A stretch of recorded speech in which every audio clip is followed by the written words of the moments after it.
Y'all, tell me why I got this for the back door. And look at this. I love it.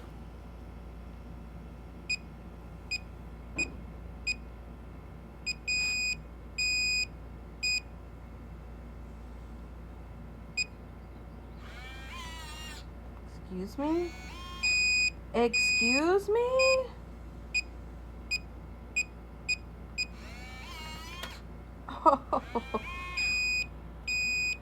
Yeah.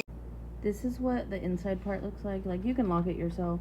It comes with its own keys just in case the battery dies on the inside, but I love it. I just bought it for my front and back door because school's about to start. In case my kids get to the house before I get to them at the bus stop, they can put the code in and get in, not worry about losing their key. And it took me literally like 2 minutes to put together.